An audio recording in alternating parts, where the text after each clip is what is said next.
नमस्कार, माझं नाव दुर्गा केशव नाईक. माझ्या मार्गदर्शक शिक्षकांचे नाव भरत कुमार लाड. मी इयत्ता 10वी मध्ये शिकत असून जिल्हा परिषद प्रशाला रामपुरी बुद्रुक या शाळेची विद्यार्थिनी आहे. तर माझ्या प्रोजेक्टचे नाव ऑटोमॅटिक सोलार पॅनल क्लीनर आहे. यामध्ये आपण सोलारवरची घाण म्हणा, धूळ किंवा पक्ष्याची विष्ठा आपण कोणतेही म्हणजे सोलारला आपल्या कार्यक्षमता कमी करणारा म्हणजे धूळ हे असणाऱ्या आपण त्यांना साफ करण्यासाठी आपण एक यंत्र केलं आहे तयार. तर त्यासाठी आपण वायपर सिस्टम वापरली आहे आणि आपण कोणतेही सेन्सर वापरलं नाही, कोणतेही चिप वापरलं नाही, कोणतेही किट वापरलं नाही आणि कोणतेही आर्डिनो चिपसुद्धा वापरलं नाही. साधा सेलफोन वापरला आहे.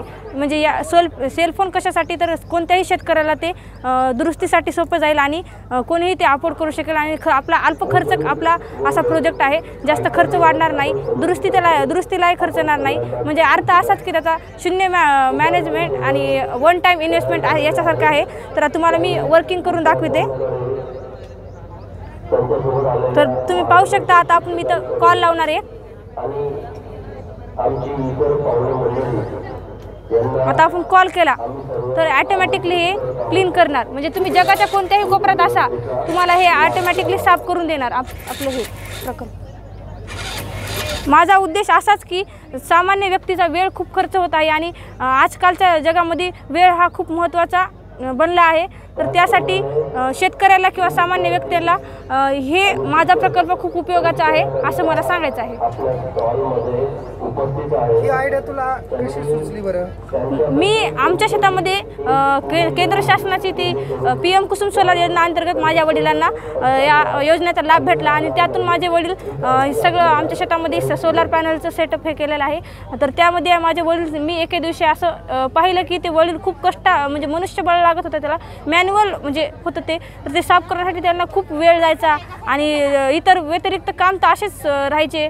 आणि आजकालच्या ह्याच्यामध्ये शेतकऱ्यांना खूप आता काम झाले आहे. शेतकऱ्यांना खूप आता म्हणजे कष्ट पण लागत आहेत. तर त्यासाठी माझ्या वडिलांचे कष्टच नव्हे तर इतर सर्व शेतकऱ्यांचे मला कष्ट वाचवायचे होते आणि वेळ वाचवायचा होता. तर त्यासाठी मी ही योजना आपलं आहे प्रकल्प हे केला. इयत्ता 10वीची विद्यार्थी, इयत्ता 10वीची. आता याच्यामध्ये कॉल केल्यानंतर हे कसं काय रोटेट होते, त्याच्या पाठीमागं जे काही संकल्पना आहे ती थोडीशी स्पष्ट कर. सर, यामध्ये आपण रेडिओ फ्रिक्वेन्सी नावाचा आपण यामध्ये मोबाईलमध्ये ते गुणधर्म असतो. तर त्यामध्ये आपण एक मोबाईलमध्ये व्हायब्रेटर असतो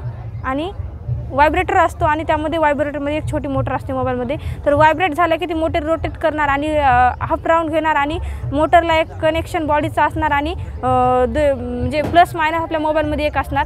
तर मोबाईलमध्ये असणार आणि ते मग आपण जर कॉल लावला की ते व्हायब्रेट होणार आणि मोटर रोटेट करणार आणि सप्लाय आपल्या या मोटर पसरत जाणार आणि मग वायपर आपली सुरू होणार आणि त्यासोबतच आपला नोजल स्प्रेसुद्धा सुरू होणार आणि हे सर्व प्लेट क्लीन होणार आणि यावर कोणतेही धूळ म्हणा किंवा कचरा काहीच राहणार नाही. पक्ष्याची विष्ठा असो काही पण असो.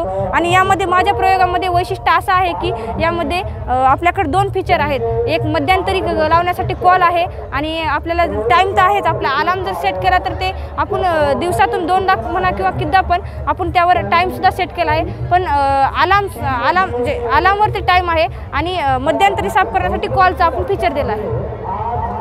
हा प्रकल्प जर मला माझ्या सोलार पॅनलला जर करायचा असेल तर साधारणतः किती खर्च येऊ शकतो बरं? सर 1200 खर्च, फक्त 1200. आणि मोबाईल लागेल छोटा आहे. मग तेच मोबाईल त्याच्यात खर्चमध्ये 550 रुपये आपला 500 रुपयाचा मोबाईल आहे साधा. कारण ते आमच्या घरी असाच माझ्या आजोबाचा मोबाईल होता, ते मी काय आणला नाही विकत, पण ते माझ्या अंदाजे 500 रुपयाचा मोबाईल आहे, आपण वापरू शकतो. ठीक आहे. सुंदर संकल्पना तू राबवलेली नवीन प्रकल्प आहे आणि विज्ञान प्रदर्शनामध्ये नाविन्याला खूप महत्त्व आहे. निश्चितच हा प्रकल्प महाराष्ट्र शासनाने सर्वसामान्य शेतकऱ्यांसाठी आणि सर्वांसाठी हे करावं याच्यासाठी तू रिप्रेझेंट खूप छान केलंस. Thank you sir.